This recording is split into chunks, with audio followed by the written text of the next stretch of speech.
Alright guys, one of the things that we talk about on here so often is what's going on with alternative energy here in the US and around the world. So we're just going to pay attention to solar today and find out what's going on here in the US with solar and find out what exactly is going on. Solar panels are bigger and less expensive than they used to be. New data from Lawrence Berkeley Labs show clear trends in solar size and pricing. The medium size of a residential solar system grew from 2.4 kilowatts in the year 2000 to 7.4 kilowatts in the year of 2023. When we say size, it means generating capacity, not the actual size of the panel itself. How much energy you get out of the panel compared to what you used to get out of it. This is a boom for consumers,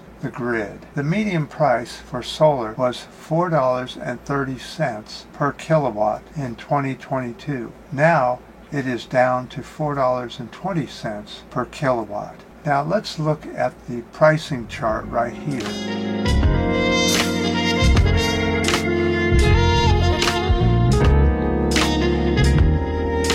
As you can see, it's clearly going down. Not as fast and as much as we'd like, but the problem is that solar panels use rare earths and they're quite expensive and hard to find. So we need to figure out how to make solar out of something more available and less expensive. But that hasn't happened yet. Now let's look at the solar prices as they are falling on this chart.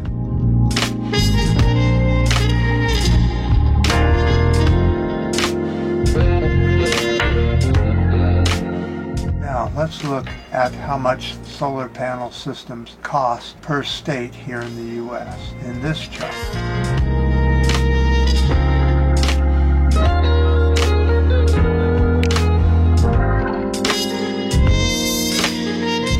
Now there's one thing that's really good here in the US and around the world is that right now we get our energy from big corporations, oil companies, electric companies that are gigantic, and a lot of them are offshore, and the money does not really go into the US's energy systems. And so when we buy a gallon of gas, most of that money goes to some other country or something like that. But rooftop solar installations mainly are done by small and medium companies here in the US, which means that we get the money instead of those other countries getting the money. So that's one advantage to having solar and wind farms around the US, is because the money goes directly into the economy of the U.S. Now, granted, you're not going to get huge payoffs to the politicians for these systems being installed, and that's one reason a lot of politicians can't stand solar or wind, and they talk it down so much, is because they're not getting a cut of the action. But we are slowly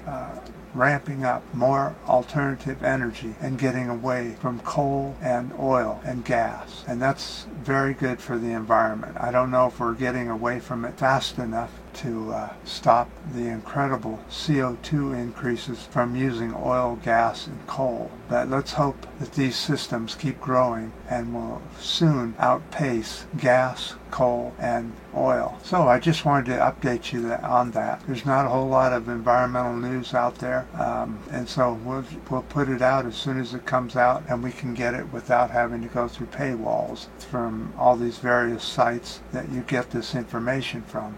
The paywall seems to be king nowadays, as many people have talked about, trying to get news without a paywall coming up. But that's something that we allow, and so it will continue. I appreciate any comments you guys have, any ups and new subscribers, and until next time.